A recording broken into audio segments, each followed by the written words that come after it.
ഭൂമിയിൽ അവതരിച്ച ഉദ്ദേശം എന്താണ്? നമ്മൾ സാധാരണ പറയുമ്പോൾ ഒരു കുട്ടിയെ മക്കളെ പഠിപ്പിക്കുകയാണ്, പഠിപ്പിച്ച് നല്ല വിദ്യാഭ്യാസം നേടണം.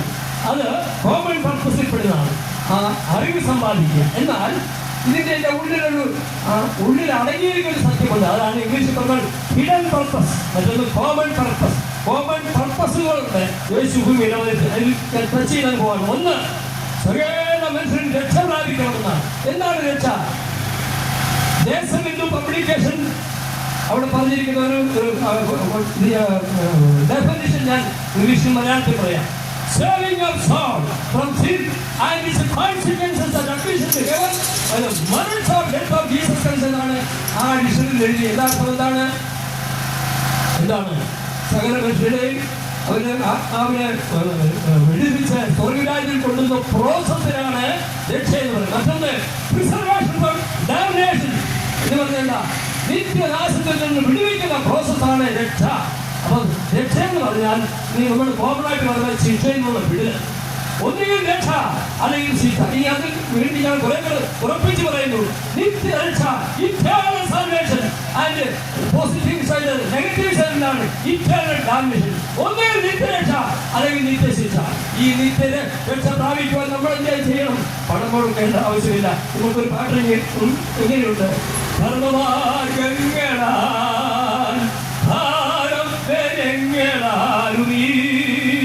രക്ഷയെ ലഭ്യമല്ല നോക്കുക, രക്ഷയ്ക്കുള്ള ഏകനാമം യേശു മാത്രമേ, നാമം രക്ഷയ്ക്കുള്ള ഏകനാമം യേശു മാത്രമേ, വേറെ നാമം സകല മാനവരാശിനെ രക്ഷയ്ക്ക് വേണ്ടി എന്താ ഏതെന്ന് രക്ഷിക്കുന്നു? പാപത്തിൽ. എന്താണ് പാപം? ഒരു ഡെഫിനിഷനാണ്. സകല അധർമ്മവും പാപമെന്ന് ദൈവത്തിന്റെ വചനം പറയുന്നു. ഇതിൽ തന്നെ ജന്മപാപമുണ്ട്, കർമ്മപാപമുണ്ട്. എന്താണ് ജന്മപാപം? ജനിക്കുന്ന പാപത്തിലാണ്. ഞാൻ ഇങ്ങനെ ശ്ലോകം ചൊല്ലിയിട്ട് അതിന്റെ അർത്ഥം പറയാം. പാപോഹം പാപകർമ്മഹം പാപാത്മ പാപസംഭവ. പാപോഹം എന്ന് പറഞ്ഞാൽ ഞാൻ പാപിയാണ്. പാപോഹം പാപകർമ്മഹം എന്നിൽ പ്രവൃത്തിയിൽ പാപമുണ്ട്. പാപോഹം പാപകർമ്മഹം പാപാത്മ, എന്റെ ആത്മാവിൽ പാപമുണ്ട്. അതായത് ഇംഗ്ലീഷിൽ പ്രാണിൽ പാപം. മറ്റൊന്ന് പാപസംഭവ, ജനിച്ചത് പാപത്തിലാണ്. ഈ കാര്യം വിശുദ്ധ വേദത്തിൽ ദാവീദ് ഇപ്രകാരം പറഞ്ഞു. രാജാവായിരുന്ന ദാവീദ് ഇപ്രകാരം പറഞ്ഞു, പാപത്തിന്റെ മേലെ ഗർഭം ധരിച്ചു. എന്നാൽ ഈ പാപത്തിന് വിടുവിക്കുവാൻ പാപമില്ലാത്ത ഒരു രക്തം ആവശ്യമാണ്. തിരുവനന്തപുരം പറയുന്നു, രക്തം ചൊരിഞ്ഞിട്ടല്ലാതെ പാപവിമോചനമില്ല. അപ്പൊ രക്തം ചൊരിയാതെ പാപവിമോചനം ലഭിക്കത്തില്ല. മുൻകാലങ്ങളിൽ പഴയ വേദത്തിൽ പഴയ നിയമം പുതിയ നിയമമുണ്ട്. പഴയ നിയമകാലത്ത് ഒരു ഇസ്രായേലിൽ അബദ്ധവശാൽ പാപം ചെയ്താൽ എന്ത് ചെയ്യും? ഒരു വയസ്സുള്ള ആട്ടിൻകുട്ടിയെ കൊണ്ടുവന്നിട്ട് പുരോഹിതൻ പറയുന്നതിന്റെ തലയിൽ കൈവച്ചിട്ട് ഇദ്ദേഹം പറയുന്ന കാര്യം ഈ മനുഷ്യൻ പറയുമ്പോൾ പാപവും കൊണ്ട് ഷിഫ്റ്റ് ചെയ്യപ്പെടുക ആ മൃഗത്തിലേക്ക്. എന്നിട്ട് അദ്ദേഹം കൊല്ലുമ്പോഴാണ് ഈ മനുഷ്യൻ ഫ്രീ ആയി. അതുപോലെ ഞാൻ പറഞ്ഞല്ലോ, ലോകരക്ഷിതാവായ യേശു ക്രിസ്തു ഭൂമിയിൽ അവതരിക്കുമ്പോൾ, യേശു അവതരിക്കുന്ന കാലഘട്ടത്തിൽ, യേശു ജനിക്കുന്നതിന് മുൻപ് തന്നെ BC 700 പ്രവാചകൻ പറഞ്ഞ് കന്യാഗർഭിണിയായ ഒരു മകനെ പ്രസവിക്കും. അപ്പൊ യേശുവിന്റെ ജന്മം എന്താ, എങ്ങനെയായിരുന്നു? കന്യകാജനം. എന്താണ് കന്യകാജനത്തിന്റെ പ്രത്യേകത? കന്യകാജനം എന്ന് പറഞ്ഞാൽ അർത്ഥം എന്താണ്? അതായത് അതിനകത്ത് പറഞ്ഞാൽ സ്ത്രീ പുരുഷ ബന്ധമില്ലാതെ ജനിക്കുക. അതാണ് അതിന് ഇംഗ്ലീഷിൽ പറഞ്ഞ അസെക്ഷുവൽ റീപ്രൊഡക്ഷൻ. നമ്മളെല്ലാവരും ജനിച്ചത് സ്ത്രീ പുരുഷ ബന്ധത്താൽ ജനിച്ചത്. യേശു ക്രിസ്തു ജനിച്ചതോ അലൈംഗിക പ്രത്യുത്പാദനം. അലൈംഗിക പ്രത്യുത്പാദനത്തിൽ ലിംഗകോശങ്ങൾക്ക് പ്രസക്തിയില്ല എന്ന് 1/10 ഞാൻ തെളിവിടാം. 1/10/2011 കോമ്പറ്റീഷൻ എഴുതിയിട്ടുണ്ട്. എന്റെ കൈവശമുണ്ട്. 1/10/2010 എഴുതിയിരിക്കുന്നു. അലൈംഗിക പ്രത്യുത്പാദനത്തിൽ ലിംഗകോശങ്ങൾക്ക് പ്രസക്തിയില്ല. അപ്പൊ യേശു ജനിച്ചത്, യേശു ഒഴികെ ബാക്കി എല്ലാവരും ജനിച്ചത് എങ്ങനെയാണ്? പാപത്തിലാണ്. ഇതിനെക്കുറിച്ച് യേശുവിന്റെ ജനത്തെക്കുറിച്ച് ഋഗ്വേദത്തിന് പരാമർശിച്ചുകൊണ്ട് ഞാനത് പറയാം. എന്താണത്? നിത്യരക്ഷയുടെ അധികാരി ആകാരത്തോടുകൂടിയ ജഗതാവസ്ഥയിൽ പിറക്കുന്നു എന്നാണ് എഴുതിയിരിക്കുന്നത്. കുറെ വ്യക്തമായിട്ട് പറഞ്ഞാൽ BC 3000 ജീവിച്ച അഭിഷേകത്തിന്റെ കർത്താവ് മഹാകവി വ്യാസൻ എഴുതി വെച്ചു. എന്താണ് എഴുതി വെച്ചത്? ദൈവപുത്രൻ എഴുതിയപ്പെട്ട ഈശോ അവിവാഹിത ഗർഭസംഭവനാണ് പിറക്കുന്നത് ഒന്നാമതായി ഡേറ്റ് ഞാൻ പറയാം. 25/9/1988 ഡോക്ടർ വി വേദവ്യാസ് IAS ഞാനല്ല, ഡോക്ടർ വി വേദവ്യാസ് IAS സ്ഥാപിച്ചിരിക്കുന്നു. 25/9/1987 മനോരമ നോക്കിയാൽ ഞാനിവിടെ തെളിവ് വന്നിട്ടാണെന്നല്ലോ. ഇത് വെറും ഒരു പാഴ്വാക്കല്ല. യേശുവിന്റെ ജനം പറഞ്ഞു, നീ ലോകത്തിലാരാ? മഹാകവി വ്യാസൻ പറഞ്ഞു. അത് തന്നെയല്ല, ഈ ഖുർആനിൽ പരിശോധിച്ചാൽ അവർ പറഞ്ഞു ലോകത്തിൽ അനേക ഭക്തന്മാർ പ്രവാചകന്മാർ ജനിച്ചുവെങ്കിലും അൽ-ഈസ ഒഴികെ, ഏറ്റവും വാക്കിലാണ് അൽ-ഈസ ഒഴികെ ബാക്കിയുള്ളവരെല്ലാം മനുഷ്യന്റെ ഇഷ്ടത്താൽ ജനിച്ചു. അപ്പൊ മനുഷ്യന്റെ ഇഷ്ടത്താൽ ജനിക്കാത്ത ഒരേ ഒരുവൻ കർത്താവായ യേശു ക്രിസ്തുവാണ്. എന്തിനു വേണ്ടി ജനിച്ചു? അതിന്റെ കാരണം എന്താണെന്നല്ലോ, മനുഷ്യന്റെ ദൈവം സൃഷ്ടിച്ചവരാണ് 7 അനുഗ്രഹങ്ങൾ ദൈവം അവന് കൊടുത്തിരുന്നു. എന്താണ്? ഒന്ന്, നിത്യജീവനുണ്ടായിരുന്നു. അത് ഉൽപ്പത്തി പുസ്തകം സംഗീതത്തിൽ വായിക്കുമ്പോൾ 2:14 ഉൽപ്പത്തി 2:9 അവിടെ നിത്യയുടെ ലൈഫ്. 2, ദൈവത്തെ സ്വരൂപം, likeness and image of God. 3, ദൈവിക കൂട്ടായ്മ, ഫെലോഷിപ്പ് വിത്ത് ഗോഡ്. 4, വാഴ്ച അഥവാ റീഡ്, REIGN റീഡ്. 5, ദൈവത്തെ ഗ്ലോറി ഓഫ് ഗോഡ്. 6, അതിനകത്ത് ഇമ്മോർട്ടാലിറ്റി. 7 അവകാശം, അതായത് ഹെയർഷിപ്പ്. ഇതെല്ലാം കൊടുത്തിരുന്നത് വളരെ വ്യക്തമായ തെളിവ് ബൈബിളിലുണ്ട്. അങ്ങനെ ജന്മം 7 അനുഗ്രഹങ്ങൾ കൊടുത്തിരുന്നെങ്കിലും അനുസരണക്കേടെന്ന പാപം ചെയ്തതിനാൽ, ആദിപുരുഷനായ ആദാം അനുസരണക്കേട് കാണിച്ചതിനാൽ സകല മനുഷ്യരും ഭാവിയിലായി തീർന്നു. റോമാലേഖനം 5-ാം അധ്യായത്തിൽ വായിക്കുന്നു, അനുസരണക്കേടിനാൽ അനേക ഭാവികളായി തീർന്നു. എന്നാൽ വേറെ കുറിച്ച് പറയുന്നുണ്ട്, എന്നാൽ ഏകന്റെ അനുസരണത്താൽ അനേക നീതിമാന്മാർക്ക് ആയിത്തീർന്നു. അതാണ് യേശു. യേശു ഭൂമിയിൽ അവതരിച്ച ഉദ്ദേശം കോമൺ പർപ്പസ് ഒന്നുകൂടെ പറയാം. 1, ഭാവികളെ രക്ഷിക്കുക. 2, രോഗികളെ സൗഖ്യമാക്കിയിട്ടുണ്ട്. ശാപത്തിന് വിടുവിച്ചിട്ടുണ്ട്. ശാപത്തിന് മനുഷ്യൻ അടിമയാക്കിയ കാരണം എന്താണ്?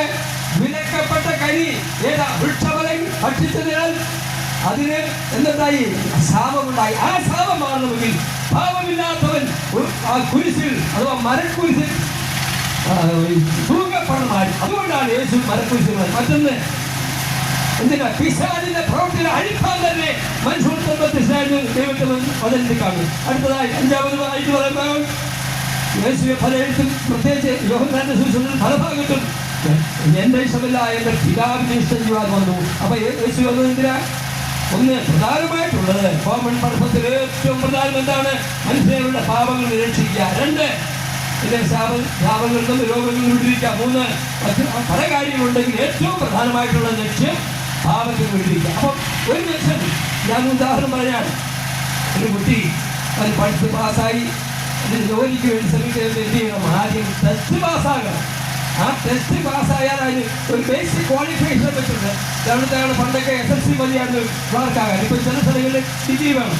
ഇനി ടെക്നിക്കലായിട്ട് ക്വാളിഫിക്കേഷൻ ഉള്ളവരുണ്ട് ആ ഫീൽഡിലേക്ക് പോകാൻ. അപ്പോൾ ഈ ബേസിക് ക്വാളിഫിക്കേഷൻ എന്ന് പറഞ്ഞാൽ അത് ഒഴിവാക്കാൻ പറ്റത്തില്ല. മറ്റത് അറിവ് നേടുക എന്നുള്ളത് കോമൺ പർപ്പസ്. 2ാമത് ബേസിക്, അത് ഹിഡൻ പർപ്പസ് എന്താണ്? ഒരു ജോലി കരസ്ഥമാക്കുക. അതുപോലെ സ്വർഗരാജ്യത്തിൽ പോകുക എന്നുള്ള ഏറ്റവും പ്രധാനപ്പെട്ട കാര്യത്തിന്റെ ബേസിക് ക്വാളിഫിക്കേഷൻ എന്താണ്? വീണ്ടും ജനിക്കുക. യേശു ഇങ്ങനെ പറയുണ്ടായി. ഇന്നത്തെ ഉപദേഷ്ടാവായ നിക്കോദിമോസിനെ സമീപിച്ച് നല്ല കാര്യങ്ങൾ യേശുവിനെ കുറിച്ച് പറയും. യേശു അതൊന്നും മൈൻഡ് ചെയ്യുന്നില്ല. ഞാൻ നിന്നോട് പറയുന്നു, പുതുതായി ജനിച്ചില്ലായി രാജ്യം കാണണം. നിനക്ക് കഴിയുന്ന പറഞ്ഞാൽ മതിയായി. പക്ഷെ എന്ത് വരും? ആർക്കും കഴിയില്ല.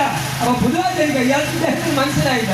അറിവുള്ള ഞാൻ എങ്ങനെയാണ് അമ്മയുടെ ഉദരത്തിൽ വീണ്ടും കടന്നേക്കുന്നോ? അതല്ല, പുതുതായി ജനിക്കാന്ന് പറഞ്ഞാൽ അത് സ്പിരിച്വൽ ബർത്താണ്. നമ്മുടെ അമ്മയുടെ ഉദരത്തിൽ ജനിക്കുന്നതാണ്. അതെന്താ? അത് നാച്ചുറൽ ബർത്താണ്. ശാരീരികമായുള്ള ബന്ധത്തിനുള്ള ആ കുട്ടി ജനിക്കുന്നത് നാച്ചുറൽ ബർത്താണ്. എന്നാൽ സ്പിരിച്വൽ ബർത്ത് എന്ന് പറഞ്ഞാൽ പാപത്തിൽ അനുസരണ കഴിഞ്ഞാൽ ഭാവികളായിട്ട് മനുഷ്യൻ യേശു ക്രിസ്തുവിൽ കൂടെ രക്ഷ കരസ്ഥമാക്കുമ്പോൾ എന്ത്? അതാണ് ആ ബേസിക് ക്വാളിഫിക്കേഷൻ ചേർച്ചതായി. അതിന് നമ്മൾ എന്ത് ചെയ്യണം? ഇപ്പൊ ഞങ്ങൾ സംസാരിക്കുകയാണ്. യേശു ഭാവികളെ വിടുവിക്കുന്നു, രോഗികളെ സൗഖ്യമാക്കുന്നു, നിങ്ങളുടെ ശാപങ്ങൾ വിടുവിക്കുന്നു പറയുമ്പോൾ ആരത് ഏറ്റെടുക്കുന്നു, ആര് വിശ്വസിക്കുന്നു, ആരത് അംഗീകരിക്കുന്നു, അങ്ങനെ ഒരു വിശ്വാസം ഉളവാകും. കൊള്ളത് ശരിയാണെന്ന്, ഞാൻ ഭാവിയാണെന്നോ എന്നൊരു ബോധം തനിക്കുണ്ടായി. അങ്ങനെയുള്ളവർ എന്ത് ചെയ്യും? ആ യേശുവിനെ ഹൃദയം കൊണ്ട് വിശ്വസിച്ചിട്ട് ആ കാര്യം എന്ത് ചെയ്യും? വായി കൊണ്ട് ഏറ്റു പറയും. അപ്പൊ അത് വിശ്വാസം എങ്ങനെയുണ്ടായി? റോമാലേഖനം വായിക്കുമ്പോൾ വിശ്വാസം കേൾവിയാൽ യേശുവിന്റെ വചനത്തിൽ നിന്നും യേശുവിന്റെ വചനം കേൾക്കുമ്പോൾ നമ്മളുടെ വിശ്വാസം ഉളവാകുന്നു. പിന്നെ അടുത്തത് എന്താണ്? വിശ്വാസത്തിനെന്താണ്? വിശ്വാസം നമ്മളുണ്ടാകുന്നു. അതുകൂടാതെ കൃപയാലല്ലോ നിങ്ങൾ വിശ്വാസം മൂലം രക്ഷിക്കപ്പെട്ടതെന്ന് എഫേസ്യരിൽ എഴുതിയിരിക്കുന്നു. കൃപ എവിടെ വരുന്നു? യോഹന്നാന്റെ സുവിശേഷം 1:14 വായിക്കുമ്പോൾ വചനം ദൃഢമായി തീർന്നു, കൃപയും സത്യവും നിറഞ്ഞവനെ നമ്മുടെ പാർക്കും. യേശു ക്രിസ്തുവാണ് കൃപയുടെ ഉറവിടം. ആ നമ്മളുടെ വിശ്വാസവും യേശു ക്രിസ്തുവിന്റെ കൃപയും ചേരുമ്പോൾ റിസൾട്ട് എന്താണ്? സാൽവേഷൻ. ഉദാഹരണം പറഞ്ഞാൽ 3+5=8 എന്ന് പറഞ്ഞ പോലെ നമ്മളുടെ വിശ്വാസവും യേശു ക്രിസ്തുവിന്റെ കൃപയും ചേരുമ്പോൾ റിസൾട്ട് എന്താണ്? സാൽവേഷൻ. ഈ രക്ഷാനിർണയം എന്നുള്ളത് ഏറ്റവും പ്രധാനപ്പെട്ട ഘടകമാണ്. അതില്ലെങ്കിൽ എന്തായിരിക്കും? ഒന്നുകിൽ നിത്യരക്ഷ, അല്ലെങ്കിൽ എന്താ? നിത്യശിക്ഷ. Salvation or eternal damnation. ഞാൻ നേരത്തെ പറഞ്ഞല്ലോ, 7 വിധ അനുഗ്രഹങ്ങൾ തനിക്കുണ്ടായിരുന്നെങ്കിലും അതെല്ലാം ചെയ്തു നഷ്ടമാക്കിയിട്ടു. എന്നാൽ ഒരു വിശ്വസിച്ച് കർത്താവിനെ ഹൃദയം കൊണ്ട് വിശ്വസിച്ച് വായു കൊണ്ട് രക്ഷയ്ക്കായി ഏറ്റുപറയുന്ന രക്ഷിക്കപ്പെടുന്നു റോമാലേഖനത്തിൽ കാണുന്നത്. അതിനും ചില ഘടകങ്ങളുണ്ട്. ഒന്ന്, വചനം കേൾപ്പോൾ പാപബോധം ഉണ്ടാകും, മനസ്സാക്ഷി അറിയും ഞാൻ ഭാര്യയാണെന്നുള്ള ബോധം ഉണ്ടാകും. 2, അതിനെക്കുറിച്ച് താൻ അനുഭവിക്കുക, അയ്യോ ഞാൻ അബദ്ധം ചെയ്തു പോയല്ലോ എന്ന് അനുഭവിക്കുക. 1 പാപബോധം. 2 അനുതാപം. 3 അത് മനസ്സിൽ ഏറ്റുപറയണം. കർത്താവേ ഞാൻ തെറ്റിപ്പോയി യേശുവിനോട് ഏറ്റുപറയണം. അടുത്തതായി നിരപ്പ് പ്രാപിക്കണം. ചിലപ്പോൾ നമ്മുടെ സഹോദരങ്ങളോ അല്ലെങ്കിൽ സ്നേഹിതരോ ആയിട്ടും ചിലപ്പോൾ നല്ല ഗുഡ് ടേംസിന് അല്ലെങ്കിൽ ചെയ്യണം, നിരപ്പ് പ്രാപിക്കണം. പിന്നെ മറ്റൊരു കാര്യം, എന്തെങ്കിലും ആർക്കെങ്കിലും കൊടുത്തു കേൾക്കാൻ അതുകൂടെ കൊടുത്തു കേൾക്കണം. ഈ ആ കാര്യങ്ങൾ, അതായത് മടക്കി കൊടുക്കാൻ റെസ്റ്റിറ്റ്യൂഷൻ എന്ന് പറയും. ഇത് ചെയ്യുമ്പോൾ ദൈവം ചെയ്യുന്നൊരു കാര്യമുണ്ട്. യേശുവിന്റെ രക്തത്താൽ നമ്മളെ നീതീകരിക്കുകയും അതോടൊപ്പം തന്നെ യേശുവിന്റെ രക്തത്താൽ വിശദീകരിക്കുകയും ചെയ്തു. റോമാലേഖനത്തിൽ വായിക്കുമ്പോൾ 3:4 വായിക്കുന്നുണ്ട്. അതുപോലെ സ്ഥിരീകരണം 1 യോഹന്നാൻ 1:9 വായിക്കുമ്പോൾ നീതീകരണം 11:9 കൊണ്ട് നീതീകരണം പ്രാപിക്കും. വിശ്വാസത്താൽ നീതീകരണം പ്രാപിക്കുന്ന അനുഭവം. അങ്ങനെ ഈ അനുഗ്രഹങ്ങൾ നമുക്ക് ഉണ്ടായിക്കഴിഞ്ഞാൽ പിന്നെ നമ്മൾ ആയതായി തീർന്നു. കർത്താവായ യേശുവിനെ ഹൃദയം കൊണ്ട് വിശ്വസിക്കുകയും വായു കൊണ്ട് രക്ഷിക്കായി ഏറ്റു പറയുമ്പോൾ ദൈവമകനായി തീരും. അതാണ് വീണ്ടും ജനനം. അപ്പോൾ ഒരു ജനനം അതായി. ഒന്ന് നമ്മൾ നാച്ചുറലായിട്ട് ജനിച്ചു, മാതാവിൽ നിന്ന് ജനിച്ചു, അല്ലെങ്കിൽ മാതാപിതാക്കളുടെ മക്കളായി നമ്മൾ ജനിച്ചു. രണ്ടാമത്തെ ജന്മമാണ് സ്പിരിച്വൽ ബർത്ത് എന്ന് പറഞ്ഞാൽ എന്താണ്? യേശുവിനുള്ള ജന്മമാണ്. ആ യേശുവിനുള്ള ജന്മം പ്രാപിക്കുന്നവർക്കാണ് ദൈവരാജ്യത്തിൽ പോകാൻ ബേസിക് ക്വാളിഫിക്കേഷൻ. ഇനി ഈ രക്ഷയെക്കുറിച്ച് ഞാൻ ഒരു വാക്കുകളുടെ ഓരോ വാചകങ്ങൾ പറയാം. 1, ജീവരക്ഷ. നമ്മൾ തിരുവചനം പഠിക്കുമ്പോൾ ദേശത്തിന്റെ അല്ലെങ്കിൽ ബോധോന്മുഖമായ വലിയ ഭാവം വർദ്ധിച്ചപ്പോൾ ആ ദേശത്തെ നശിപ്പിക്കാൻ ദൈവം ശ്രമിച്ചപ്പോൾ നീതിമാനായ ലോകത്തിന് പറഞ്ഞു, നിന്റെ ജീവരക്ഷയ്ക്കായി ഓടി രക്ഷപ്പെടുക. എന്താണ് ജീവരക്ഷ? നിന്റെ ജീവൻ രക്ഷിക്കാൻ വേണ്ടി ഓടി രക്ഷപ്പെടുക. രണ്ടാമതൊരു രക്ഷയുണ്ട്, അത് യേശു പറഞ്ഞ കാര്യമാണ്. അതായത് ഒരുവൻ യെരൂശലേമിൽ നിന്ന് യാത്ര ചെയ്ത് യെരിഹോയിലേക്ക് പോകുന്ന വഴി കള്ളന്മാരാൽ പിടിക്കപ്പെട്ടു. തന്നെ വളരെ ഉപദ്രവിച്ചു, തന്നെ അർത്ഥപ്രധാനായി അവിടെ ഇട്ടിട്ടുപോയപ്പോൾ അതുവഴി ഒരു ലേവ്യൻ വന്നു, ഒരു പുരോഹിതൻ വന്നു, ഒരു ലേവ്യൻ വന്നു. അവർ കണ്ട് നോക്കി, അവർക്ക് അത് അങ്ങനെ അവരെ തൊഴിലൊക്കെ ചെയ്ത അശുദ്ധമാണെന്നാണ് പറഞ്ഞ് അവരെ മാറിപ്പോയി. എന്നാൽ ആ സമയത്ത് അതിനുശേഷം ഒരു സമരിയാക്കാരൻ വന്നു. ആ സമരിയാക്കാരൻ വന്നപ്പോൾ ചെയ്തു, ഈ മനുഷ്യനെ കണ്ടിട്ട് എന്നോട് സിമ്പതി തോന്നും. നമുക്കെല്ലാം സിമ്പതി തോന്നും. ഇപ്പോൾ ഒരു അപകടം സംഭവിച്ച കഷ്ടമായി പോയല്ലോ. അത് സൈക്കോളജിക്കൽ 3 ടേമാണ്. 1 സിംഫനി, 2 എംഫനി, 3 അപ്പതി. സിംഫനി മീൻസ് കഷ്ടമായി പോയത്. എംഫനി മീൻസ് ഗെറ്റിംഗ് പേഴ്സൺ. നല്ല സമയക്കാരൻ ചെയ്തതിനാണ് ആ മനുഷ്യലേക്ക് ഇറങ്ങിച്ചെന്ന് അവനെ അവിടുന്ന് ഉദ്ധരിച്ച് എനിക്ക് ആവശ്യമായ ഫസ്റ്റ് എയ്ഡെല്ലാം ചെയ്തിട്ട് തന്നെ ശബ്ദത്തെ കൊണ്ട് ഏൽപ്പിച്ചു പറഞ്ഞു, ഇനി അവന് ദേഹരക്ഷയ്ക്കായി എന്ത് ചെയ്യണം. അതെന്താണ് ദേഹരക്ഷ? അതിന്റെ ദേഹരക്ഷ. എന്നാൽ ഏറ്റവും പ്രധാനമായ രക്ഷ എന്താണ്? അതാണ് ആത്മരക്ഷ. അതിനകത്ത് ഒരു മനുഷ്യൻ സർവ്വലോകം നേടിയാലും തന്റെ ജീവനെ ശരിയായ പരിഭാഷ സോൾ, അപ്പൊ പ്രാണനെ നഷ്ടമാക്കിയാൽ അവൻ എന്ത് പ്രയോജനം? സംഗീതത്തിൽ വായിക്കുന്നു, മനുഷ്യന്റെ പ്രാണന്റെ വീണ്ടെടുപ്പ് വിലയേറിൽ നിന്നാണ് സംഗീതത്തിൽ പറയുന്നത്. അപ്പം ആ മനുഷ്യന് രക്ഷാ നിർണയം പ്രാപിക്കുക എന്ന് പറഞ്ഞാൽ ആത്മരക്ഷ പ്രാപിക്കുക എന്നുള്ളതാണ് ഏറ്റവും പ്രധാനമായ രക്ഷ. ഇതാണ് ദൈവം ആഗ്രഹിക്കുന്ന നമ്മുടെ ജീവിതത്തിൽ ഉണ്ടാകേണ്ടതായ ഒരു വീണ്ടും ജന്മം. അല്ലെങ്കിൽ പല വാക്കുകൾ പറയാറുണ്ട്, മാനസാന്തരം പറയാറുണ്ട്, വീണ്ടും ജന്മം എന്ന് പറയാറുണ്ട്. അതെല്ലാം ഒരേ അർത്ഥമാണ്. അതാണ് യേശുവിനെ പുതുതായി ലഭിക്കാൻ പറഞ്ഞത്. ആ അനുഭവം പ്രാപിക്കുക മാത്രമല്ല, തുടർന്നും അനേക സത്യങ്ങളുണ്ട്. അത് നമ്മുടെ ഞങ്ങളിൽ തരുന്ന നോട്ടീസിന്റെ ബാക്കിൽ ഉപദേശങ്ങളെ കുറിച്ച് ഒരു പട്ടിക തന്നെ നിരത്തി വെച്ചിട്ടുണ്ട്. അതെല്ലാം ഞാൻ സംസാരിക്കാൻ ആഗ്രഹിക്കുന്നില്ല. എന്നാൽ ഞാൻ പറഞ്ഞു വന്നത്, നമ്മുടെ സ്വർഗരാജ്യ കോളേജിൽ ഏറ്റവും കുറഞ്ഞ ക്വാളിഫിക്കേഷൻ എന്താണ്? മാനസാന്തരം, അഥവാ വീണ്ടും ജന്മം, അഥവാ ആത്മാവിലുള്ള ജന്മം പ്രാപിക്കുക. അങ്ങനെ ജന്മം പ്രാപിക്കുന്നവർക്കാണ് ദൈവമക്കളാകുവാൻ ദൈവം അധികാരം കൊടുത്തത്. അങ്ങനെയുള്ളവർ തുടർന്നുള്ള ഉപദേശത്തെ സത്യങ്ങൾ അനുസരിച്ച് ജീവിക്കാം. അങ്ങനെയുള്ളവർക്ക് വേണ്ടി ഇനി വേറൊരു ഹിഡൻ പർപ്പസ് ഉണ്ട്. എന്തിനു വേണ്ടി ഭൂമി ദൈവം അവതരിച്ചതിന്റെ ഹിഡൻ പർപ്പസ് എഴുതിയിട്ടുണ്ട്. അവരവിടെ വചനത്തോടുകൂടി ജനസ്ഥാനത്ത് വെടിപ്പാക്കി വിശദീകരിക്കേണ്ടതിനും പുതുതായി ഒന്നുമില്ലാതെ സഭയെ ശുദ്ധയും നിഷ്ഫലമായി തനിക്കെതിരെ എത്തിക്കാൻ നിയമിച്ചിരിക്കുന്നു. ഒരു കാന്ത നമ്മൾ സാധാരണ പറയാൻ ഒരു പയ്യനുണ്ടെങ്കിൽ അവന് വളർന്നു കഴിഞ്ഞാൽ അവന് വെടിവെട്ടണം എന്ന് പറഞ്ഞാൽ അത് ആലങ്കാരി ഭാഷയെ പറഞ്ഞു കേട്ടോ. അക്ഷരീയാർത്ഥത്തിലല്ല. ക്രിസ്തു എന്ന ഏകപുരുഷന് നിങ്ങളെ നിർമ്മല കന്യകയായി വിവാഹം ചെയ്തിരിക്കുന്നു. സെയിന്റ് പോൾ വന്നിരിക്കുന്നു. അതെന്താണ്? ആത്മീയമായ ഒരു ജീവിതമാണ്. ആ ജീവിതം എന്ന് പറഞ്ഞാൽ എന്താണ്? നാമും യേശു ക്രിസ്തുവും പഴയ അവസ്ഥയിലേക്ക് വീണ്ടും മടങ്ങി വരിക എന്ന് പറഞ്ഞാൽ ആദാമിനെ സൃഷ്ടിച്ച സ്വർഗത്തിൽ വസിച്ചധികം ആ ഭൂമിയിൽ അല്ലെങ്കിൽ ഏത് തോട്ടത്തിൽ നിന്ന് അവരുമായി സംസർഗം പുലർത്തിയിരുന്നു. അത് നഷ്ടമായി പാപത്തായി. എന്നാൽ യേശു ക്രിസ്തു ജനനം കൊണ്ടോ കർമ്മം കൊണ്ടോ പാപമില്ലാത്ത യേശുവിനെ തിരിക്കാൻ വേണ്ടി 5 കോടതി 6 പ്രാവശ്യം തിരിച്ചും മറിച്ചും പരിശോധിച്ചിട്ട് ഒരു കുറ്റവും കണ്ടില്ല. അദ്ദേഹം വിധിച്ച ഈ നീതിമാൻ ഞാനൊരു കുറ്റവും ഈ മനുഷ്യൻ ഞാനൊരു കുറ്റവും കണ്ടില്ലെന്ന്. അതിന് മുമ്പ് തന്നെ ഭാര്യയ്ക്ക് വെളിപ്പാട് കൊടുത്തു. ആ നീതിമാന്റെ കാര്യത്തിൽ ഇടപെടലുണ്ട്. നീതിമാൻ ഒരു കുറ്റവും ചെയ്ത് ഞാൻ പറഞ്ഞല്ലോ 5 കോടതി 6 പ്രാവശ്യം വിധിച്ചിട്ടും ഒരു കുറ്റവും ചെയ്യാത്തവനെ എന്ത് ചെയ്തു? അന്നത്തെ രീതിയിൽ പറഞ്ഞാൽ ഏറ്റവും നീതമായ ക്രൂശമരണം തനിക്ക് കൊടുക്കുകയുണ്ടായി. എന്തിനു വേണ്ടി? താൻ എന്തിനു വേണ്ടി സഹിച്ചു എന്ന് ചോദിച്ചാൽ മാനവരാശിയുടെ പാപത്തിന് പ്രായച്ചിട്ടുണ്ട്. പ്രായച്ചിട്ടെന്ന് പറഞ്ഞാൽ ഒരു തെറ്റിയിലായത് അതെന്താ നമ്മൾ കോമ്പൻസേഷൻ കൊണ്ട് വീണ്ടും ബാക്കിലേക്ക് കൊണ്ടുവരുന്ന പ്രോസസ്സിലാണ് ഈ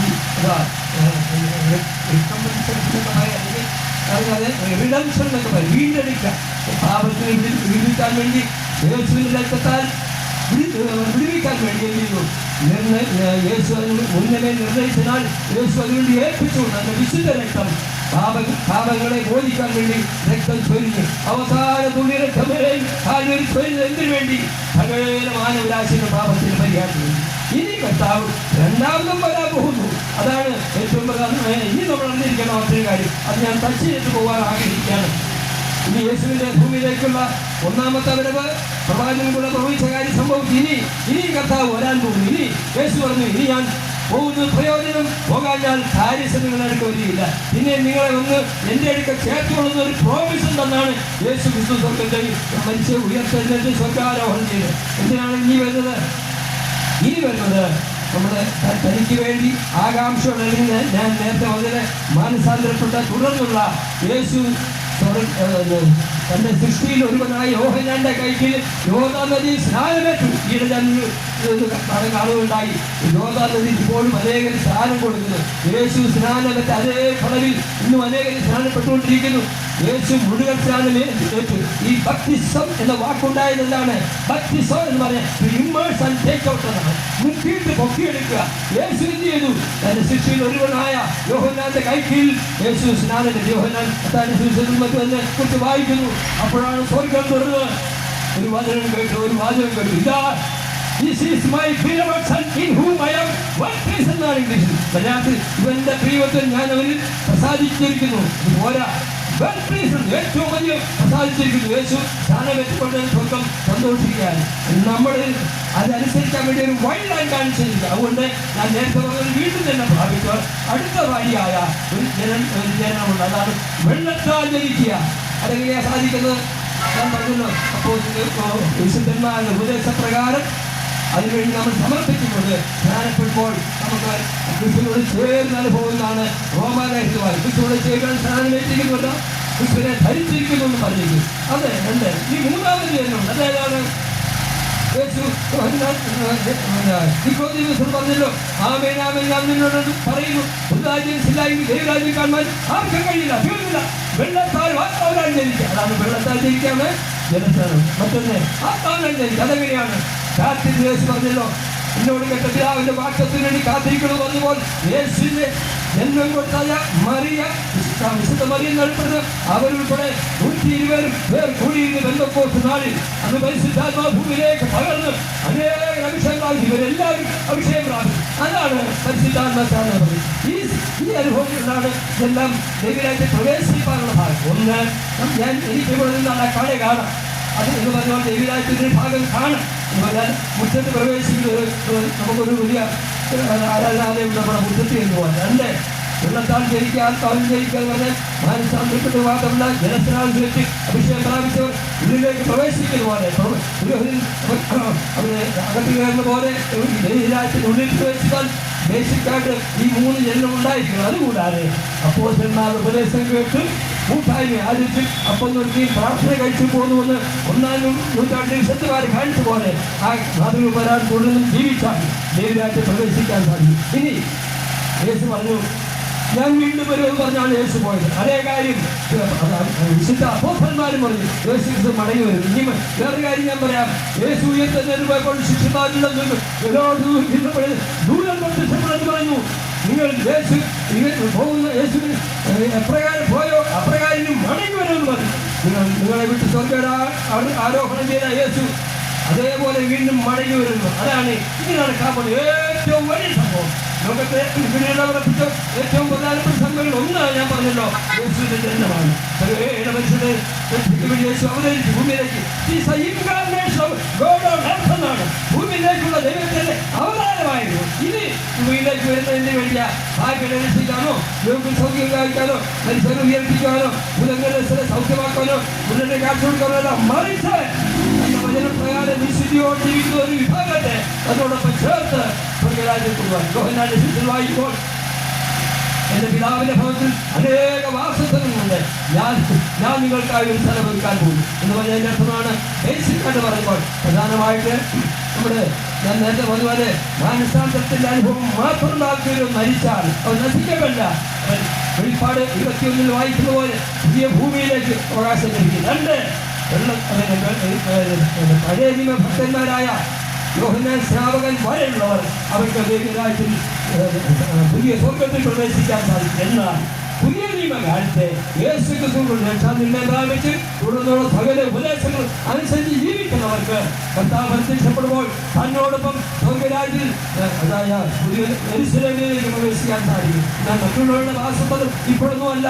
യേശുവിൻ മടങ്ങി വരവിന് ശേഷം വീണ്ടും ഈ ഭൂമിയിൽ നിന്നുണ്ടാവും വലിയ പീഡ. ലോകം അറിയാത്തതിനെ ഉണ്ടാകാത്ത മഹാകഷ്ടകാലം ഉണ്ടാകും. അതിന്റെ ആദ്യ പകുതിയിൽ കൈവിടപ്പെടുക എന്ന് പറഞ്ഞാൽ യേശു ഒന്നാമത് ഇനി വരാൻ പോകുമ്പോൾ രണ്ടാമത്തെ വരിന്റെ 1-ാമത്തെ ആമുഖം തനിക്കുള്ള വിശുദ്ധന്മാരെ ഗണത്തെ ചേർക്കുവാൻ. അതാണ് വെളിപ്പാട് വായിക്കുമ്പോൾ ആൺകുട്ടി സ്വർഗ്ഗത്തിലേക്ക് എടുക്കപ്പെടുന്നു പറഞ്ഞാൽ എന്താണ്? പൂർണ്ണതയോടെ ജീവിച്ചവർ വിശുദ്ധന്മാർ കർത്താവ് പ്രത്യക്ഷപ്പോൾ തന്നോട് ഒപ്പം സ്വർഗ്ഗത്തിൽ ചേർക്കപ്പെടും. ബാക്കിയുള്ളവർ ആ അവസ്ഥയ്ക്കാണ്. എന്നാൽ 7 വർഷത്തിന്റെ ആദ്യത്തെ 3.5 വർഷം എന്ത് ത്യാഗവും സഹിച്ച് ഞാൻ മരിക്കും, എന്ത് വന്നാൽ യേശുവെ എനിക്ക് മതിയെന്ന് പറഞ്ഞ് മരിച്ചാൽ അവർക്ക് സ്വർഗ്ഗരാജ്യത്തിൽ പ്രവേശിക്കാം. മൂന്നാമതായി ഇനി ഇതിന് ശേഷം വലിയ യുദ്ധം എല്ലാം നടന്ന് വീണ്ടും ഒരു ഈ 2 യുദ്ധം പ്രധാനമായിട്ട് നടക്കാനുള്ള ഉദാഹരണമായതുകൊണ്ട് അർമ്മദയുദ്ധമുണ്ട്, പിന്നെ ഗോകുമാകോ യുദ്ധമുണ്ട്. ഇതെല്ലാം നടക്കാൻ പോകാൻ ഈ 7 വർഷം കഴിഞ്ഞിട്ട് വീണ്ടും ഇനി ഈ ഭൂമിയിലേക്ക് ദൈവം തന്റെ വിശുദ്ധന്മാരുമായി വരാൻ പോകുന്നു. യെശയ്യാ പറയുമ്പോൾ ഒരു രാജാവ് നീതിയോടെ വാഴും, പ്രഭുക്കന്മാർ ന്യായത്തോടെ അധികാരം നടത്തും. നേരത്തെ ലഭിച്ചിരുന്ന ആ ശാപമില്ലാത്ത സമൃദ്ധിയുള്ള ഒരു ഭൂമിയിൽ വാഴ്ച ഇനി 1000 വിശുദ്ധന്മാരുമായും യേശു ഭൂമിയിൽ വന്ന് വാഴും. അതിനുശേഷമാണ് അവസാനത്തെ ന്യായവിധി ഉണ്ടാകും. അന്ന് നീതിമാന്മാരെ ഭാഗ്യങ്ങളെ വേർതിരിച്ച് നീതിമാന്മാർ ഞാൻ നേരത്തെ പുതിയ സ്വർഗ്ഗത്തിലേക്കും പഴയ വിശുദ്ധന്മാർ നീതിമാന്മാർ പുതിയ ഭൂമിയിലേക്ക് പിന്നെ കുറെ ഭക്തമായി ജീവിച്ച പഴയ വിശുദ്ധന്മാരും അനേകരുണ്ടല്ലോ, അവരെല്ലാം സ്വർഗ്ഗരാജ്യത്തിന് അവകാശമാക്കും. എന്നാൽ മൂന്നാമത്തെ ഏറ്റവും പ്രധാനമായിട്ട് സ്ഥാനമാണ് പുതിയ യെരൂശലേം. അവിടെയാണ് ദൈവം നമുക്ക് വേണ്ടി അല്ലെങ്കിൽ തനിക്ക് വിശുദ്ധിയോടെ ജീവിക്കുന്ന ഈ കൃപായുഗത്തിൽ ഈ യുഗം നാം ജീവിക്കുന്ന കൃപായുഗമാണ്. യേശു ക്രിസ്തു വചനങ്ങളായി തിന്നു കൃപയും സത്യവും നിറഞ്ഞ നമ്മുടെ പാർത്തു നമ്മെ വിടുവിച്ച ആ യേശുവിനെ വളരെ നേരിടുമ്പോൾ ഏറ്റവും പ്രധാനമായിട്ടുള്ള സ്ഥാനം അവർക്കാണ് കൊടുക്കുന്നത്. പിന്നെ അതിൽ ഏറ്റവും ഭരണകർത്താക്കളായ കർത്താവിനെ പോലെ അതേപോലെ ജീവിച്ച ക്രിസ്ത്യോട് ജീവിക്കുന്ന വിശുദ്ധന്മാരുണ്ട്. അവരതിന്റെ ഹെഡ് ക്വാർട്ടേഴ്സായ സിയോനിൽ കാണും. ഇതെല്ലാം ദൈവത്തിന്റെ വാസസ്ഥലമാണ്. എന്നാൽ യേശു മാനസാന്തരത്തിൽ പെട്ടില്ലെങ്കിൽ നിത്യമായി നിങ്ങളുടെ അവസാനം എവിടെയായിരിക്കും? നിത്യ ന്യായവിധിയാകുന്ന ഇറ്റേണൽ ഡാമേഷൻ, ഹെൽ ഫയർ ആയിരിക്കും. ഈ എഴുന്നേൽക്കാത്തതും ഉള്ളിതാകാത്തതും ഈ കിടാത്തമായ നിത്യ നരകത്തിലേക്ക് പോകും. അവിടേക്ക് പോകാതിരിക്കാൻ വേണ്ടി നമ്മൾ എന്ത് ചെയ്യണം? പ്രധാനമായിട്ട് ചെയ്യേണ്ട യേശു ക്രിസ്തുവിനുള്ള രക്ഷ കരസ്ഥമാക്കി. യേശു ക്രിസ്തു വരുന്ന സമയം നമുക്ക് പറഞ്ഞിട്ടില്ല. ഏത് സമയത്തും വരാം. നമ്മൾ കർത്താവിന് വേണ്ടി ഒരുങ്ങി കാത്തിരുന്നാൽ ആദ്യം കർത്താവിനോട് നമുക്ക് ചേർന്ന് വസിക്കാൻ സാധിക്കും. ഇപ്പോൾ നടക്കുന്ന സംഭവവികാസങ്ങളെല്ലാം കർത്താവിന്റെ രണ്ടാമത്തെ വരവിന്റെ ലക്ഷണങ്ങളാണ്. ഒന്ന് പ്രാപഞ്ചിക ലക്ഷം. യുദ്ധം, ക്ഷാമം, ഭൂകമ്പം, ഇതെല്ലാം പ്രാപഞ്ചിക ലക്ഷണമാണ്. അതായത് നമ്മുടെ ലോകമഹായുദ്ധങ്ങളിൽ തന്നെ 60 കോടിയോളം പേരാണ് രണ്ടാം ലോകമഹായുദ്ധത്തിൽ മരിച്ചു. ഒന്നാം ലോകമഹായുദ്ധത്തിൽ 5 കോടിയോളം ജനം മരിച്ചു. ഈ യുദ്ധങ്ങൾ ഉണ്ടാകുന്നതുകൊണ്ട് ഇപ്പോൾ യുദ്ധം നടന്നുകൊണ്ടിരിക്കുന്നു. ഇനി പിന്നെ ഭൂകമ്പം ഉണ്ടാകും. ലോകത്തിൽ എവിടെ നോക്കിയാലും ഭൂകമ്പങ്ങളുണ്ട്. ഞാൻ കണക്ക് പറഞ്ഞാൽ 1987 മുതൽ 98 വരെ 939 ഭൂകമ്പങ്ങളുണ്ടായി. അതുപോലെ തന്നെ അനേകം മരിക്കുകയുണ്ടായി. അതുപോലെ തന്നെ ഇന്തോനേഷ്യയിൽ ഹെയ്റ്റിയിലുണ്ടായ ഭൂകമ്പത്തിൽ 2.5 ലക്ഷം പേർ മരിച്ചു. പിന്നെ 2015 നേപ്പാളിൽ ഭൂകമ്പമുണ്ടായി, 1500 പേര് മരിച്ചു. അതുപോലെ കടലിന്റെ ഓളത്തിൽ നിമിത്തം ജാതികൾക്ക് പരിഭ്രമം ഉണ്ടാവുമെന്ന് പറഞ്ഞ് അതാണ് സുനാമി. ആ സുനാമിയോട് എത്രയോ പേര് നശിക്കുകയുണ്ടായി. ഇതെല്ലാം കൂടാതെ പിന്നെ ഉണ്ടാകുന്ന പകർച്ചവ്യാധികൾ. അതുമാത്രമല്ല സാമൂഹ്യ ലക്ഷണങ്ങളുണ്ട്. ഞാൻ നേരത്തെ പറഞ്ഞ യുദ്ധങ്ങളെ കുറിച്ച് ഇനിയും യുദ്ധങ്ങൾ ഉണ്ടാകാൻ പോകുന്നു. ഇപ്പോൾ യുദ്ധം നടന്നുകൊണ്ടിരിക്കുന്നു. അതുകൂടാതെ വർഗീയ കലാപം ഉണ്ടായിക്കൊണ്ടിരിക്കുന്നു. അതുകൂടാതെ പിന്നെന്താ ഭീകരാക്രമങ്ങൾ, ടെററിസം. അതായത് മനുഷ്യന് അധപ്പതിച്ച് മൃഗത്തിന് തുല്യമായിട്ടുണ്ട്. അതായത് വചനങ്ങൾ വന്നു, ജ്ഞാനത്തോടുകൂടി മനുഷ്യൻ വിവേകഹീനനായാൽ നശിച്ചു പോകുന്ന മൃഗത്തിന് തുല്യമാണ്. ഇന്നത്തെ ലോകത്തെ കുറിച്ച് പറഞ്ഞാൽ ഇരുകാല മൃഗങ്ങളായിപ്പോയി. അറിയാൻ വരാത്ത എന്തെല്ലാം ഭീകര പ്രവൃത്തികളായി ഇതെല്ലാം ഇങ്ങനെ കാണിക്കുന്നു. കൂടാതെ കൊലപാതകങ്ങൾ വർദ്ധിക്കുകയാണ്. ശരിയായി പറയുന്നത് കണ്ടുകിട്ടുന്നത് വൃത്തിക്കൊള്ളുന്നു. അതുപോലെ സ്ത്രീപീഡനം വർദ്ധിക്കുന്നു. സ്ത്രീപീഡനം ഞാൻ ഒരിക്കൽ വായിച്ചപ്പോൾ സ്ത്രീപീഡനങ്ങൾ ലോകത്തിലുള്ള 4ാം സ്ഥാനം ഇന്ത്യക്കാണ് പറഞ്ഞാൽ സ്ത്രീപീഡനങ്ങൾ നടന്നുകൊണ്ടിരിക്കുന്നു. അതുകൂടാതെ പിന്നെ വേറെ ലക്ഷണങ്ങൾ എന്താണെന്ന് കാണുന്നത് തിമോഥെയോസിലേക്ക് വായിക്കുമ്പോൾ ഇന്ത്യക്കാർ ദുർഘട സമയങ്ങൾ വരുമെന്നറിയാം. മനുഷ്യൻ സൗസ്നേഹികൾ, പാമ്പ് പറയുന്നവർ, അമ്മയെ തന്നവരെ അനുസരിക്കാത്ത ഇണങ്ങാത്തവർ, സാക്ഷിക്കാർ, വേർവാക്കാണ്, ഉഗ്രന്മാർ, അതാണ് ഭീകരന്മാർ. ഇതെല്ലാം ഇപ്പം നടന്നുകൊണ്ടിരിക്കുന്നു. ഇനി 3ാമത്തെ ലക്ഷണമെന്നാണ് രാഷ്ട്രീയ ഫലങ്ങളെ മാറ്റം. ഒരു കണക്ക് പറഞ്ഞാൽ നമ്മുടെ ഇന്ത്യ മഹാരാജ്യത്ത് 618 നാട്ടുരാജാക്കന്മാരെ ഭരിക്കപ്പെട്ടിരുന്നാൽ ഇങ്ങനെ പറഞ്ഞു എസെക്കിയേൽ പറയുന്നു, ഞാൻ മകളുടേക്ക് തീരുമാനത്ത് കളയും, ഞാൻ താഴെ ഉയർത്തുമെന്ന് പറഞ്ഞു. ആ വചനപ്രകാരം ഇപ്പൊ രാജഭരണമില്ല. ചുരുക്കം ചില രാജ്യങ്ങൾ ഒഴികെ ബാക്കിയെല്ലാം ഡെമോക്രസിയായി. രാജഭരണം, പിന്നെ മിലിറ്ററി ഭരണം, അതും മാറി. പിന്നെ അതിനുശേഷം അരിസ്റ്റോക്രസി ഉണ്ടായി. അരിസ്റ്റോക്രസി എന്ന് പറഞ്ഞാൽ രാജാവുണ്ടെങ്കിലും പ്രഭുക്കന്മാർക്ക് നല്ല അധികാരം കൊടുത്തു. അതായത് ഉദാഹരണമായിട്ട് പറയുന്നത് ദാനിയേലിന്റെ കാലഘട്ടത്തിൽ അരിസ്റ്റോക്രസി ആയിരുന്നു. രാജാവ് അദ്ദേഹത്തെ രക്ഷിക്കണം, ഒത്തിരി പരിശ്രമം ചെയ്യണം, അവരെ പഴകിയില്ല. എന്നാൽ അദ്ദേഹത്തെ പറഞ്ഞല്ലോ, വിശ്വസിക്കുന്ന ദൈവം നിന്നെ രക്ഷിച്ചോന്ന് ചോദിച്ചപ്പോൾ ഒരു ദോഷവും തട്ടാതെ സിംഹത്തിന്റെ ഗുഹയിൽ നിന്ന് ദാനിയേൽ പുറത്തു വന്നു. അപ്പോഴാണ് എനിക്ക് മനസ്സിലായി യഥാർത്ഥമായി ദൈവം ജയിക്കാൻ കഴിയുക. അങ്ങനെയുള്ള ആ അവസ്ഥയിൽ നിന്ന് തന്നെ തിരിച്ചതായിട്ട് കാണുന്നു. അപ്പോൾ ഇങ്ങനെയുള്ള ഈ രാഷ്ട്രീയ കലാപങ്ങളും എല്ലാം ഉണ്ടാകുമ്പോൾ തന്നെ ദൈവം തന്നെ ജനത്തിന് വേണ്ടി അവർക്ക് നല്ല വഴികളെ കാണിച്ചു കൊടുക്കണം. അതിൽ നിന്ന് ദൈവം വിടുവിക്കണം. മാത്രമല്ല ഇനി നമ്മൾ ഈ ഇന്നത്തെ രാഷ്ട്രീയ ഭരണം പറഞ്ഞാൽ ഞാൻ പറഞ്ഞല്ലോ, മിലിറ്ററി ഭരണം, രാജാക്കന്മാരുടെ ഭരണം, മിലിറ്ററി ഭരണം എല്ലാ കാര്യം ഇപ്പോൾ അരിസ്റ്റോക്രസിയും കഴിഞ്ഞ് ഇപ്പോൾ ഡെമോക്രസിയാണ്. അതിനെക്കുറിച്ച് ഒരു വാക്ക് പറയാൻ ആഗ്രഹിക്കും. ഡിമോസ് ആൻഡ് ക്രൈസ് എന്ന 2 ഗ്രീക്ക് പദത്തിന്റെ അർത്ഥമാണ്. ഡിമോസ് മീൻസ് എന്താണ്? വെറും സാധാരണക്കാർ. ക്രൈസ് മീൻസ് പവർ. ഉദാഹരണം പറഞ്ഞാൽ ഇവിടെ കൊച്ചു കേരളത്തിൽ ഒരു മന്ത്രി ഉണ്ടാകും. തന്റെ വിദ്യാഭ്യാസം എന്താണ്? M4 മലയാളം 4. ഒരിക്കൽ നിയമസഭയിൽ ഇംഗ്ലീഷ് പറഞ്ഞപ്പോൾ ഇംഗ്ലീഷ് പറഞ്ഞ അദ്ദേഹം അയ്യോ പാടില്ല, എനിക്ക് മലയാളം അറിയാൻ തോന്നുന്നു. അപ്പോൾ പഠനത്തിന്റെ യോഗ്യത ആവശ്യമില്ലാതെ തന്നെ നമ്മുടെ നേതാക്കന്മാരായി തീർന്ന് വെറും രാഷ്ട്രീയക്കാർ കൊടിയും പിടിച്ചുള്ളൂ. രാജ്യ ഭരണത്തിൽ എന്തുകൊണ്ടാ ഡെമോക്രസി ഒന്നുകൊണ്ടാണ്. അതുകൊണ്ടാണ് ഞാൻ കാണാൻ ഉയർത്തും. ലോകചരിത്രത്തിൽ തന്നെ പരിശോധിച്ചാൽ വെള്ളക്കാരും അമേരിക്കക്കാരൊക്കെ വളരെ ഐക്യമുള്ളവരായി. എന്നാൽ നമ്മുടെ ഈ കാലത്ത് തന്നെ അമേരിക്കയിൽ ഒരു വ്യക്തി ഉണ്ടായിത്തീർന്നു, പ്രസിഡന്റായിത്തീർന്നു. അദ്ദേഹം അത് ജനിച്ച് വളരെ താഴ്ന്ന അവസ്ഥയിലാണെങ്കിലും ഞാൻ കാണാൻ ഉയർത്തുന്ന വചനപ്രകാരം താൻ ഉയർന്നു പ്രസിഡന്റായി. നമ്മുടെ ഇന്ത്യയിൽ തന്നെ ഉദാഹരണമുണ്ടല്ലോ. ലോകപ്രകാരം നോക്കിയാൽ താണാവസ്ഥയിൽ നിന്ന് ഉയർത്തി പ്രസിഡന്റ് സ്ഥാനത്തെത്തി. പിന്നെ ഇപ്പോഴിരിക്കുന്ന നോക്കിയാൽ നമുക്കറിയാം അതെല്ലാം വളരെ നിവൃത്തിയാണ്. മറ്റൊന്ന് ശാസ്ത്രീയ നേട്ടങ്ങൾ. 1944-49 പ്ലാസ്റ്റിക് യുഗമായിരുന്നു. 50-69 വരെ മെറ്റീരിയൽ യുഗമായിരുന്നു. വീണ്ടും 1970-99 വരെ IT യുഗം. ഇപ്പോൾ നന്നായിരിക്കുന്ന യുഗമാണ് നാനോ ടെക്നോളജി. വിരൽത്തുമ്പിൽ എല്ലാ അറിവുകളും നേടാൻ സാധിക്കും. ഇവിടെ ഇരിക്കുമ്പോൾ തന്നെ നമ്മുടെ അമേരിക്കയിലടക്കം സംഭവം നമുക്ക് കാണാം. പണ്ടൊക്കെയാണെങ്കിൽ മാസങ്ങൾ കഴിഞ്ഞാൽ ഒരു ലെറ്റർ വന്നാൽ തന്നെ അത് എത്ര സമയമെടുക്കും. ഇപ്പോൾ അവിടെ സംഭവിക്കുന്ന കാര്യം നമുക്ക് കാണാം. ഇവിടെ സംഭവിക്കുന്നത് അമേരിക്കയിൽ അല്ലെങ്കിൽ വിദേശത്ത് എവിടെ നിന്നാണ് കാണാം. എന്തുകൊണ്ട്? ശാസ്ത്രീയമായി മനുഷ്യൻ വളരെ ഉയർന്നു. ഇനി ഒരു ഉദാഹരണം ഞാൻ പറയാൻ ആഗ്രഹിക്കുകയാണ്. എന്നിട്ട് ഞാൻ എൻ്റെ ഭാഗം അവസാനിപ്പിക്കാൻ ആഗ്രഹിക്കുന്നത് എന്താണ്? അത് സ്പേസ് സ്റ്റേഷനിൽ സ്പേസിലേക്ക് ആദ്യമായി പോയത് റഷ്യയിലെ ശാസ്ത്രജ്ഞരായിരുന്നു. അപ്പോൾ റഷ്യയിലെ ശാസ്ത്രജ്ഞർ അവിടെ പോകുന്ന വഴിക്ക് പോയിട്ട് വന്നിട്ട് അവിടുത്തെ പ്രസിഡന്റ് ഇയാൾ പോയിട്ട് യൂറിയക്കാരൻ ആദ്യമായി ഈ വ്യോമസ് യാത്ര നടത്തിയെന്ന് പറഞ്ഞാൽ ഇവിടെ പോയി ബഹിരാകാശ യാത്ര കഴിഞ്ഞ് വന്ന് അവിടെ പോയി ദൈവത്തെ കണ്ടു. ഇന്നൊന്നും കണ്ടില്ലെന്ന് പറഞ്ഞു. എന്നാൽ ദൈവത്തെ വിശ്വസിച്ച ഒരു കൂട്ടമായിരുന്നു അമേരിക്കയിലുണ്ടായിരുന്നു. 1969 ജൂലൈ 21 നീൽ ആംസ്ട്രോങ്ങും കൂട്ടരും ആ ചന്ദ്രനിൽ കാൽ വെച്ച് അവരുടെ പതാക ഉയർത്തി 8 സംഗീതം വായിച്ചു. എന്താണത്? അതാണ് ദൈവത്തിന്റെ വചനം. അതാണ് തിരുവനന്തപുരത്തിൽ പറയുന്നത്.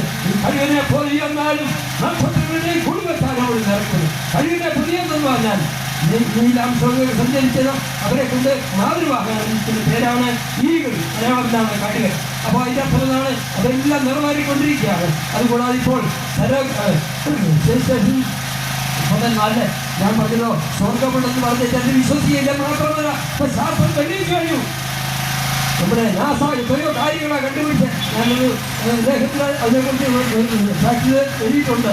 അനേക വാസസ്ഥലങ്ങൾ സ്വർഗത്തിൽ മനുഷ്യന് വാസയോഗ്യമായ വാസസ്ഥലങ്ങളിൽ ആകാശത്തിന് അപ്പുറം അല്ലെങ്കിൽ സ്പേസിലുണ്ടെന്ന് അവർ കണ്ടുപിടിച്ചു. അതുപോലെ നരകമുണ്ടെന്ന് കണ്ടുപിടിച്ചു. ഉപദേശം കണ്ടെച്ചു എന്നാണ്. ഓരോ 1982 ശാസ്ത്രജ്ഞന്മാര് ഭൂമി കുഴിച്ച് ചെന്നപ്പോൾ ഇതുണ്ടായി, വലിയ ശബ്ദമുണ്ടായി. അവരുടെ ഭീകര തകർന്നു പോയി. വീണ്ടും നന്നാക്കി നടക്കാൻ ശ്രമിച്ചെങ്കിലും സാധിച്ചില്ല. അപ്പോൾ ഭീകരരൂപം പ്രത്യക്ഷപ്പെട്ട് പറഞ്ഞു ഇവിടെ കടക്കരുത്. ഞാൻ വായിച്ചപ്പോൾ കണ്ടത് ഏതാണ്ട് 13 ഭാഷയിൽ മനുഷ്യന്റെ ജീവരോധന കേൾക്കുണ്ടായി. അപ്പൊ സ്വർഗവും നരകവും മിഥ്യയല്ല, മറ്റ് യാഥാർത്ഥ്യമാണ്. അതിനാൽ നിങ്ങൾക്ക് കിട്ടിയ സമയം നിങ്ങൾ എന്ത് ചെയ്യണം? ഒന്നുകിൽ ദൈവത്തിലേക്ക് പോവുക, ഇല്ലെങ്കിൽ എവിടെ പോകും? നിശ്ചയമായി നിത്യനരകത്തിൽ പോകും. അതുകൊണ്ട് കർത്താവായ യേശുവിനെ ഹൃദയം കൊണ്ട് വിശ്വസിച്ച് വായു കൊണ്ട് രക്ഷയ്ക്കായി ഏറ്റുപറഞ്ഞ് തന്നെ പ്രാപിച്ച് തുടർന്ന് ആത്മീയ സത്യങ്ങൾ അനുസരിച്ച് ജീവിച്ചാൽ ദൈവങ്ങൾക്ക് വേണ്ടി ഒരുക്കുന്ന അവകാശത്തിൽ പ്രവേശിക്കാൻ സാധിക്കും. മറ്റൊന്ന് മാർഗിക ഒരു കൂട്ടം ജനത്തെ വലിയൊരു ഭക്തനുണ്ടായിരുന്നു. അദ്ദേഹം പറഞ്ഞു യേശുവിനെ കുറിച്ച് റേഡിയോ കൊടുക്കുക പ്രസവം നടത്തുമായിരുന്നു. അപ്പോൾ താങ്കൾക്ക് ഞാൻ പറയുകയുണ്ടായി, യേശു ക്രൂശിൽ മരിച്ച ആ സമയത്ത് ക്രൂശിൽ ചെന്നുകൊണ്ടിരിക്കുന്നു. ഒരു മരത്തിൽ കട്ടിലെ കിടന്ന് മരിച്ചാൽ കട്ടിൽ ചെന്നുകൊണ്ട് പോകും ചോദിച്ചാണ് തിരിഞ്ഞ് മടങ്ങിപ്പോയി വിശ്വാസം ധരിച്ചു. അത് വന്ന് ആരെങ്കിലും പോയിരുന്നു. വിശ്വാസത്യാഗം അത് ഒന്നുകാകട്ടെ. അനേകരും നിരക്ഷിക്കപ്പെട്ടുകൊണ്ടിരിക്കുന്നു. ഈ അടുത്ത കാലത്തെ വായിക്കുണ്ടായി. റഷ്യയിൽ മാത്രമല്ല, ചൈനയിൽ മാത്രമല്ല, പിന്നെ ഗൾഫ് രാജ്യങ്ങൾ പോലും യേശുക്രിസ്തുവിനെ സ്വീകരിച്ച പ്രിൻസും ഉണ്ടെന്നാണ് അറിയാൻ സാധിച്ചത്. മാത്രമല്ല ഒരു വ്യക്തിയുടെ ഒരു സാക്ഷി കേട്ടിട്ട് ഏതാണ്ട് 30ഓളം രാജ്യങ്ങൾ അവർ സാക്ഷി പ്രസ്താവിക്കുണ്ടായി. അത് അയച്ചുകൊടുത്തായില്ല. അനേകർ ഇന്ന് രക്ഷിക്കപ്പെട്ടുകൊണ്ടിരിക്കുന്നു. ജാതി മതഭേദം കൂടാതെ കർത്താവായ യേശു ക്രിസ്തു ഏകദേശം വിശ്വസിച്ചുകൊണ്ട് ഇപ്പോൾ കർത്താവിനെ അംഗീകരിച്ചുകൊണ്ടിരിക്കുന്നു. ഇതെല്ലാം കാണുകയും കേൾക്കുകയും അറിയുകയും ചെയ്യുമ്പോൾ നിങ്ങൾ ഒരു കാര്യം മനസ്സിലാക്കുക. ഞാൻ അവസാനിപ്പിക്കാൻ പോവുകയാണ്. നമ്മുടെ നിർത്താതെ സമയമില്ല. മരണ നിശ്ചയമാണ്, പക്ഷേ സമയം നിശ്ചയമില്ല. അതുപോലെ കർത്താവിന്റെ മടങ്ങിയൊരു 2ാമത്തെ വരവുണ്ട്, അത് നിശ്ചയമാണ്. പക്ഷെ എപ്പോൾ സംഭവിക്കുന്ന ആർക്കും പറയാൻ പറ്റില്ല.